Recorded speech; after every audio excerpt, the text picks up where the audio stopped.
هەڵوێستە مێژوویەکەی کۆمەڵ و ڕەتکردنەوەی ئەنجامی هەڵبژاردنێکی ناشەرعی و دیزاینکرا و بایکۆتی پەرلەمان ڕنگدانەوەی بەرفراوان و کاردانەوەی گەورەی بەدوای خۆی داهێناوە. شارەزا و کەسانی نوخبەی هەرێمی کوردستانیش بەڕێزەوە لێی دەڕوانن. دکتۆر ئەفرام موحەممەد کە پزیشکی پسپۆڕی دەرونیە و کەسایەتێکی سربەخۆیە لە بەرنامەی پەیامی ڕۆژی پەیامدا میوان بووە بۆ تەوەری خۆ بە دوورگرتن لە دڵە ڕاوچێ، بەڵام لە کاتی هاتنیدا بۆ کەناڵی ئاسمانی پەیام لە سلێمانی شیرینی هێناوە و دەڵێت پێویستە کۆمەڵ ئاهەنگی نەچوونە پەرلەمان بگێڕێت، چونکە هەموو کەس ئامادە نییە واز لە دەسەڵات بێنێت و ئەم بڕیارە بە هەموو کەس نادرێت و لە هەر کەسێک ناوەشێتەوە.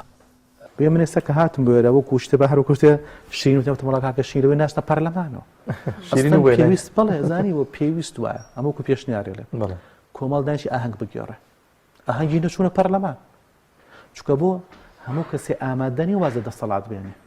دەسەڵات خۆشەویستە، هەموو کەسێمی پێ ناکرێنی، هەموو کەسێ ناتوانێت کە تۆ لە قابلە وڵات ڕازی نەچوونە پەرلەمان کە تۆ دەنگیشت هەبێ گەورەیە کە لە هەموو حزبێ ناوەشێتەوە. زۆر پتیوە نەتوێستە لە یانگرانی کۆمەڵ هەز بە بێتاقەتی و ناڕەحەتی و بێزارێکن لەم ئەنجامانە. چۆ بە هەموو پێوەرەکانی خۆیان ئەم ئەنجامانە ئەنجامی ئەوان نییە.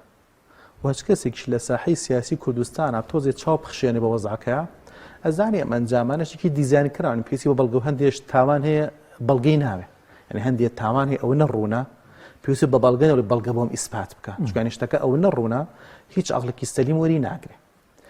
ئەمەی کەوا کۆمەڵ ئەم هەڵوێستە وەرەگرێ هەر بەمە لە سا هەفتەی قەلقی ئەندامانی خۆی کەمەکاتەوە. شۆگەرگوتە بەم سێ کورسیەشمە پەرلەمانەوە خەڵکی بەتاڵتیش دمانی پێ نامە ئەندێ کاتە بۆچی بچین دەبین کەم حزبە دەنگێن بە بفرۆشێ بە هەموو شتێ ڕازی بێ دوو بێ پێیان ڕازی دەکاتە بۆچی هەر دەنگی بێتێ. هەر ئەمە هەڵوێستە خۆی ئارامیە بەخشێ بە ئەندامەکان لە کەواتە سەرەوە هیچ نەبێ خیانەتم لێ ناکە. لەبارەی ئەو دەنگۆیانەی دەسەڵاتیش کە دەڵێن هەڵوێستەکەی کۆمەڵ و تۆخکردنەوەی باسی ساختەکاری بێهیوایی لە ناو هاوڵاتیاندا دروست دەکات. ئەندامێکی پێشووی ئەنجومەنی نوێنەرانی عێراق دەڵێت ئەوە بێهیوایی دروست ناکات، بەڵکو بێهیوایی لەوەوە دروست دەبێت کە دان بنرێت بەوەی پارتی و یەکێتی ملیۆنێک و 200,000 دەنگیان هەیە. ئەمە من بۆ خۆم وتارێک نووسیەوە وتومە ئەوە بێهیوای لای خەڵک دروست ناکە کە کۆمەڵیان هەڵوێستیان بەرەیگەلیان یەکگرتوویان چێوچێ بێن دیفاع لە دەنجی خەڵک بکەن. ئەوە بێهیوایی دروستەکە تۆ یەکسەر مۆری بکەی بڵێ بەڵێ پارتی و یەکێتی ملیۆنێک و 200,000 دەنجیان هەیە، ئەوە بێهیوایی دروستەکە.